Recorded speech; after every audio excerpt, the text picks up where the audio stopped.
उम्मीद है भैया धुआंधार पैसा खींच रहे होंगे अब बाज़ार से। 15 सितंबर है आज और बाज़ार में आज बड़ा उलटफेर रहा, लेकिन फिर भी बाज़ार चढ़ा रहा।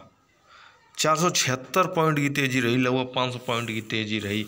अब क्यों चढ़ा रहा? कल जो सेक्टर भाग रहे थे आज वो टूट गए। बाज़ार में न्यूज़ थी कि ये जो NDTV ट्वीट कर रही है 4 मिनट पहले ही, अभी मैं वीडियो रिकॉर्ड कर रहा हूँ 3:48 पर, 4 मिनट पहले NDTV ट्वीट कर रही है कि गवर्नमेंट बोल रही है कि automobile industry contribute to 35% of the manufacturing GDP of the country. कमाल की बात है, सुनते जाइए आप, ठीक है ना। It is a leading sector in generating employment, ठीक है ना। If we speak of the global automotive trade, then we need to increase India's participation। Union minister Anurag Thakur बोल रहे हैं ये। अब इसका डीपली जो मतलब है कितना गहरा है, आप उस मतलब को भी समझ लीजिए कि भाई साहब ये बोल रहे हैं और क्यों बोल रहे हैं, आज ही क्यों बोल रहे हैं, पहले के भी दिन तो थे इनके पास बोलने के लिए, है ना, तब क्यों नहीं बोले। तो बोल रहे हैं कि 35% तो जो GDP का है ऑटोमोबाइल इंडस्ट्री से निकल के आता है हमारे पास, हाँ। और ये जो सेक्टर है लीडिंग सेक्टर है, जो जॉब वगैरह देता है, नौकरियां देता है, ठीक है ना। और फिर उसके बाद हमें भाई इसे इंटरनेशनली इम्प्रूव करना चाहिए। अब इम्प्रूव गवर्नमेंट किस तरह से करती है या कंपनियां किस तरह से खुद को करती हैं, ये चीज़ अलग है। लेकिन जो मोटा मोटी कहने का या बिल्कुल कहने का जो मतलब था अनुराग ठाकुर का, वो था it is a leading sector in generating employment. If we speak of the global automotive trade then we need to increase India participation, ठीक है ना। अब ऐसे में ये तो चीज़ ठीक है, अब हम कैसे कौन से स्टॉक्स को पकड़ के रखें ऐसे में जो हमें पैसे दे जाए, ठीक है ना। न्यूज़ें तो 1000 आती हैं और 1000 न्यूज़ें चली जाती हैं, इम्पैक्ट केवल 4 ही दिन रहता है। तो कौन से स्टॉक्स को पकड़ के रखें जो ठीक से पैसे दे जाएगा, उसमें पैसे लगाना भी नुकसानदायक नहीं होगा, ठीक है। तो मैं अपने हिसाब से बता रहा हूँ और आप उसी हिसाब से फॉलो कीजिए, पैसा बहुत आएगा, ठीक है ना। यहाँ पैसे की कोई कमी नहीं है। एक चीज़ और सुन लीजिए कि सेक्टर वाइज परफॉर्मेंस जो रही थी वो PSU बैंक्स धुआंधार आज भागे, उसके बाद IT, उसके बाद एनर्जी, और फिर जो निफ्टी मीडिया कल भाग रहा था, आज अच्छी खासी प्रॉफिट बुकिंग हुई उसमें। जील का स्टॉक 300 रुपये का हाई बनाने के बाद 255 रुपये के आसपास बंद हुआ है ना। तो आप समझ सकते हैं ना ऊपर से कितने सारे इन्वेस्टर फंस गए। अब इसमें जो भी हैं, इस स्टॉक पे मैं बाद में वीडियो बनाऊंगा। पहले के कौन से स्टॉक जो कि ऑटोमोबाइल इंडस्ट्री के हैं, छोटे छोटे स्टॉक, पेनी स्टॉक, पहला पेनी स्टॉक, दूसरा के एक ग्रोइंग स्टॉक, उसमें आपको कहाँ से कितना पैसा लगाना चाहिए और कैसा लगाना चाहिए जो कि आपको बेहतरीन रिटर्न दे।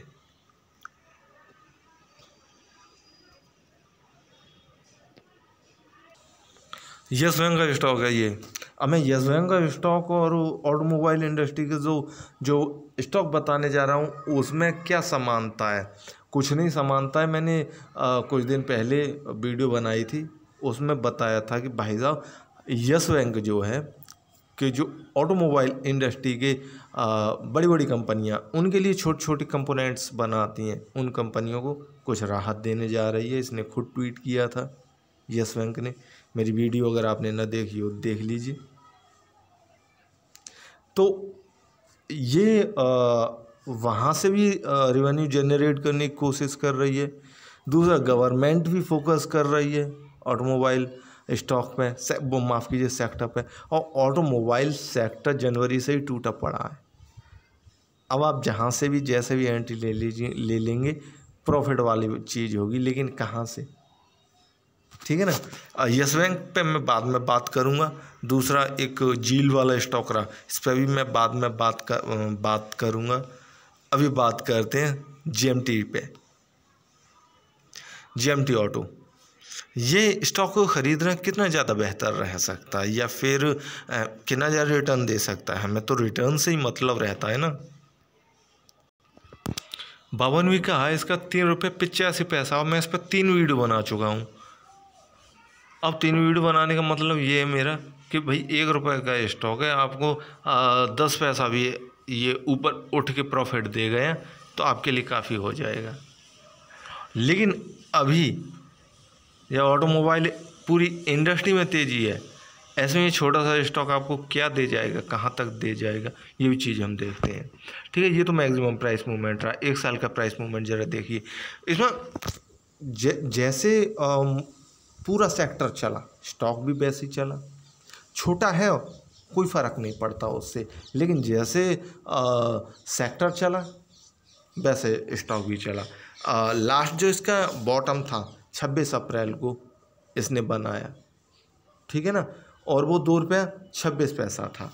हाई बनाया, उसके बाद इसने 3 रुपये 59 पैसा, 4 रुपये बोल लीजिए इसे, 4 रुपये भी कह सकते हैं, ठीक है ना। 4 रुपये का हाई बनाने के बाद इसमें प्रॉफिट बुकिंग चालू हो गई, और प्रॉफिट बुकिंग कहाँ तक रही? लगभग 2 रुपये 35 पैसा, 2 रुपये 40 पैसा।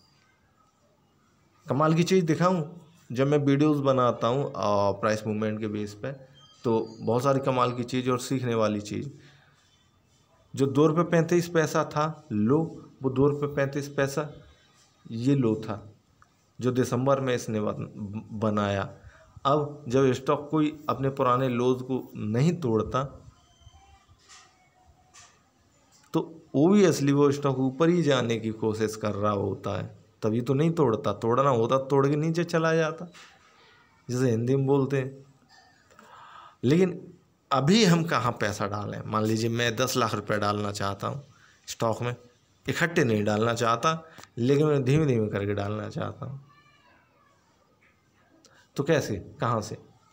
तो ये तो रहा इसका 1 साल का प्राइस मूवमेंट। अब आते हैं मंथली प्राइस मूवमेंट पर। देखिए स्टॉक नीचे से ऊपर ही की तरफ जा रहा है, कोई दिक्कत नहीं है, ठीक है। मैं भी स्टॉक की कीमत नहीं देख रहा हूँ, मैं स्टॉक का मूवमेंट देख रहा हूँ। महीने भर पहले स्टॉक ट्रेड करता था 2 रुपये 59 पैसे पे, और अभी कर रहा है 2 रुपये 65 पैसे पे, या लगभग उसी कीमत पे ट्रेड कर रहा है, ऊपर उठ के ही ट्रेड कर रहा है। तो यहाँ से हम कह सकते हैं कि ठीक है साहब, स्टॉक में तेज़ी है, ठीक है। अब मैं इस तेज़ी को दोबारा से लाऊंगा, वापस लेके आऊँगा। आप यहाँ पे सबसे इम्पोर्टेंट चीज़ होती है स्टॉप लॉस की। मैं स्टॉप लॉस पहले ही बता देता हूँ, बंदे पूरी वीडियो देखते ही नहीं है, स्टॉप लॉस जान के कंपनी का नाम जान के निकल लेते हैं। अरे भैया स्टॉप लॉस मैं बताऊँगा, लेकिन बाद में बताऊँगा, ठीक है ना।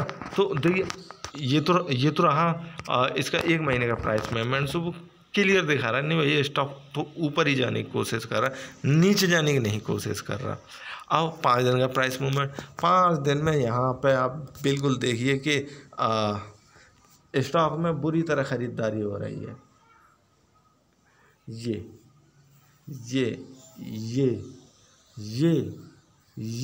यहाँ पे मतलब आप कह नहीं सकते कि कितनी ख़रीदारी हो रही। खरीदो बेचो, खरीदो बेचो, खरीदो बेचो, खरीदो बेचो। अब जो इसकी जो फाइनल रिपोर्ट आएगी उसमें डाटा वगैरह होगा, लेकिन मुझे यहाँ पे जो दिख रहा है वो मैं आपको बता रहा हूँ कि अच्छी खासी खरीदारी और बिकवाली हो रही है, लोगों ने जम के प्रॉफिट उठाया है इसका, ठीक है ना। ये तो इसके पिछले 5 दिन के प्राइस मूवमेंट का हिसाब किताब रहा। अब दोबारा से आते 1 महीने के प्राइस मूवमेंट पे। अगर आप स्टॉक में ख़रीदारी करना चाहते हैं तो जैसे कि आप अगर 10 लाख रुपया लगाना चाहते हैं तो शुरुआत में आप कोशिश कीजिए केवल 3 लाख रुपये, 3 लाख रुपये के शेयर खरीदिए, मतलब 30%। और उसके लिए स्टॉप लॉस आप लगा के चलिए, लगा के चलना ही पड़ेगा। 2 रुपया 55 पैसा, ₹2.50, ₹2.55 का स्टॉप लॉस लगा के चलिए। ठीक है, शुरुआत में आप एंट्री ले लीजिए। स्टॉक अगर मान लीजिए स्टॉक ऊपर भाग जाता है ₹2.80 से, ये लगभग इस कीमत पे आ जाता तो 30% क्वांटिटी और इंक्रीज कर दीजिए। ठीक है ना, 30% और क्वांटिटी इंक्रीज कर दीजिए। और जो इसका हाई है, इस हाई से हमें काफ़ी मतलब है। स्टॉक थोड़ा सा स्ट्रगल कर सकता है ₹2.90 के आसपास आने में, लेकिन ऊपर भाग जाएगा जिस तरह से तेज़ी है। सो आप ₹2.90 के ऊपर जब भी आपका मन हो, लगे कि स्टॉक में तेज़ी है, पैसा डाल सकते हैं, आप डाल लीजिए। नीचे से जैसे बोलते हैं कि एवरेज करना, नीचे से मत कीजिए। नीचे से तो आपको लगे कि स्टॉक नीचे गिर रहा है, और मैं वो कीमत भी बता दे रहा हूँ, ₹2.60 से स्टॉक नीचे जाए जहाँ से आपने ख़रीदा था, एवरेज तो आपको ऊपर हो जाएगा, लगेगा आपको कि ठीक है, नहीं ठीक ठाक प्रॉफिट बन रहा है, स्टॉक नीचे जा रहा है, तो वहीं से प्रॉफिट काट के निकल जाइए। वैसे ये ₹2 का स्टॉक है, 4 का भी होगा, 10 का भी होगा, 15 का भी होगा, थोड़ा सा टाइम देंगे प्रॉफिट ये आपको भी देगा। लेकिन स्विंग ट्रेड के पर्पज से मैं आप बता रहा था। अब दूसरा है जमुना ऑटो। ये जमुना ऑटो का स्टॉक है, आप भी इस पर नज़र बनाए रखिए। और कई सारे इन्वेस्टर ऐसे होंगे जो स्टॉक में पहले से होंगे, क्योंकि मैंने खुद ही इस पर वीडियो बनाई है कि भाई स्टॉक बेहतरीन है, ख़रीद सकते हैं, खरीदी। तब से भी ये स्टॉक करीब 40% या 45% का रिटर्न दे चुका है। आज 6.25% की स्टॉक में तेज़ी रही। ठीक है ना, आगे देखते हैं स्टॉक की हालत क्या है। ठीक है, इसका जो पी रेशियो 34.48 है, मैं ज़्यादा बात नहीं करूँगा इस पर। इसका जो क्वार्टरली इनकम है, इनकम देखिए, मुझे ये पहला ऐसा स्टॉक लग रहा है जो कि गिरते हुए बाज़ार में, गिरते हुए सेक्टर वाइज जो इनकी परफॉर्मेंस रही ऑटो सेक्टर की, ये धुआंधार काम करता रहा। सितंबर 2020 का क्वार्टर, दिसंबर 2020 के क्वार्टर की थोड़ा कंपैरिजन कीजिए, तुलना कर लीजिए। यहाँ पे टोटल इनकम ग्रोथ परसेंट थी 189.87% था, वो कम हुआ लेकिन घाटे में नहीं गया, 80.18% रहा। ठीक है ना, और उसके बाद में ये पीएटी ग्रोथ देखता हूँ, वो 270% है। इसे हटाते हैं, अब देखते हैं शेयर होल्डिंग पैटर्न, जिससे कि आपको मतलब होना चाहिए। ठीक है ना, अब आपको मतलब क्यों होना चाहिए कि भैया कौन कितना इस स्टॉक में शौक रख रहा है ख़रीदने के लिए, और आप भी तो स्टॉक में ख़रीदारी करना चाहते हैं ना, या फिर स्टॉक में पहले से हैं, तो आप किन की कैटेगरी में आते हैं। तो इन चीज़ों को आप ज़रूर देखिए और देखते रहा कीजिए। प्रमोटर्स के पास जो होल्डिंग है, उन्होंने कोई छेड़खानी नहीं की है। 30 सितंबर 2020 से लेके 30 जून 2021 तक इनके पास जो होल्डिंग है 50% की है, बना रखे है। जो गिरवी रखे हुए शेयर हैं, कोशिश कर रहे हैं कि धीमे धीमे छुटा पाएँ, लेकिन पिछले क्वार्टर की 31 मार्च 2021 के क्वार्टर की तुलना में सेम है, 2.72% है। एफआई ने अपनी होल्डिंग बढ़ाई है 6.74% से उठा के ये 7.37% ले आए हैं। मेरी आवाज़ थोड़ी कर्कश हो सकती है, लेकिन मैं बोलता एकदम परफेक्ट हूँ। ठीक है ना, 6.74% से उठा के 7.37% ले आए हैं, और इन्हीं के पीछे पीछे भागे हैं डीआई। 8.76% से उठा के इन्होंने अपनी होल्डिंग 9.90% पे ले आए। एक ग्रुप में सर बोल रहे थे मेरे को कि ऑपरेटर पे आप विश्वास नहीं करते। मैंने कहा नहीं, ऑपरेटर पे विश्वास नहीं करता, मैं एफआई पे ज़रूर विश्वास करता हूँ कि फिर डीआई मैंने इनके पीछे पीछे चलते हैं।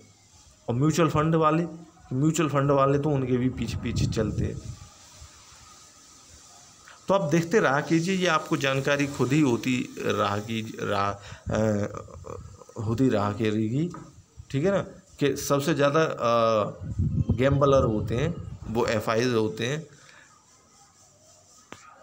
मतलब तो कुल मिला के एफआईज ने भी अपनी होल्डिंग को बढ़ाया, आईडीआई ने अपनी भी होल्डिंग को बढ़ाया, म्यूचुअल फंड वालों ने भी अपनी होल्डिंग को बढ़ाया, और अदर्स पे मैं बात नहीं करता क्योंकि इनकी कहानी अलग चलती है।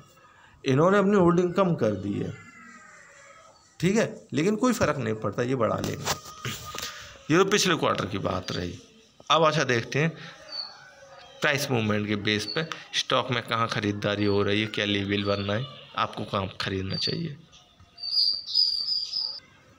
ये स्टॉक का 1 साल का प्राइस मूवमेंट है। इसका जो हाई है, आज जो इसने हाई लगाया वो 94 रुपये का था, 94 रुपये का, और उसका जो 52 वीक का हाई है 94 रुपये 65 पैसा, केवल 65 पैसा से चूक गया और नए हाई बनाने के लिए जा रहा है। तो मीन्स आप कह सकते हैं कि स्टॉक बेहतरीन है, और जब स्टॉक नए हाई बनाता है तो 2-3 नए हाई तो अपना ऐसे ही बना देता है ना, तो 2 नए हाइज की अपॉर्चुनिटी आपको मिल जाती है, यानी कि 100 रुपीज़ 101 रुपीज़ आपको ऐसे ही मिल जाएंगे। आगे वो तो देखने वाले दिन बताएंगे, ठीक है ना। ये इसके टारगेट भी हो सकते हैं, 101 रुपये इसका टारगेट रख के चलिए, आपको बिल्कुल देखे जाएगा। 6.25% की तेज़ी रही इसमें, ठीक है। अब अगर स्टॉक में आप नई खरीदारी करना चाहते हैं तो कहाँ से खरीदारी करें, ठीक है। आप खरीदारी करें, मैं तो कह दे रहा हूँ करंट मार्केट प्राइस से कर सकते हैं आप, ठीक है। लेकिन स्टॉप लॉस और जो रियल प्राइस होते हैं कि जहाँ से आप कर सकते हैं, मैं आपको बताता हूँ। मैं इसका 1 महीने का प्राइस मूवमेंट लगाता हूँ। यहाँ पे आपको बड़ा कमाल की चीज़ें दिख रही होंगी कि देखिए स्टॉक में प्रॉफिट बुकिंग चल रही थी। यहाँ पे 26 अगस्त को इसने जो जंप लिया था, ठीक है, उसके बाद 93 रुपये 93 रुपये के बाद से स्टॉक में प्रॉफिट बुकिंग हुई, और उसके बाद 13 सितंबर से स्टॉक में अपसाइड की तरफ मूवमेंट था। कीमत भी मैं बताऊं तो 85 रुपये से 85 रुपये से उठ के 94 रुपये तक की कीमत को टच कर गया। अब नया हाई बनाना है इसे। ऐसे में आप स्टॉक में ख़रीदारी कहाँ पे करें? ऑनेस्टली आप ख़रीदारी कर सकते हैं करंट मार्केट प्राइस पे, ठीक है, 91 रुपये पे। लेकिन फिर भी आप वेट करना चाहते हैं तो इसका जो लास्ट जंप है, लास्ट जंप वगैरह छोड़िए, लर्निंग अर्निंग वाली मेथड को छोड़ दीजिए, आप केवल अर्निंग वाली मेथड पे आइए। आप कहाँ से एंट्री डालें? अगर आप फिर भी थोड़ा सा रिस्क लेना चाहते हैं, रिस्क या स्टॉक में प्रॉफिट बुकिंग हो रही होती है, दिन में स्टॉक कोई ना कोई लो बनाता है, तो कोशिश कीजिए आपके 88 या 89 या 90 रुपया से स्टॉक को बाय कर सकते हैं, वहाँ से बाय कीजिए। और इसका जो स्टॉप लॉस होगा सबसे लास्ट में और सबसे इम्पोर्टेंट 84 रुपया 84 रुपया, मिस मत कीजिए इसे। स्टॉक 2000 रुपये से देगा, आपकी मर्जी, आपकी क्षमता, जितने आप शेयर खरीदें, लेकिन रूल के हिसाब से चलें। दूसरा, स्टॉप लॉस को हमेशा मेंटेन करके रखें। तीसरा कि 88 रुपया 89 रुपये के आसपास एंट्री लें, तो थोड़ी सी आपको भी राहत मिल जाएगी। 91 रुपया नहीं खरीदना पड़ेगा आपको 89 रुपया 90 रुपये की कीमत मिल जाएगी। कोशिश कीजिए, ठीक है ना, अदरवाइज ये कल दोबारा से जंप ले सकता है, ठीक है। तो जहाँ से भी एंट्री मिले आप एंट्री ले सकते हैं, ठीक है। वीडियो देखने के लिए थैंक यू।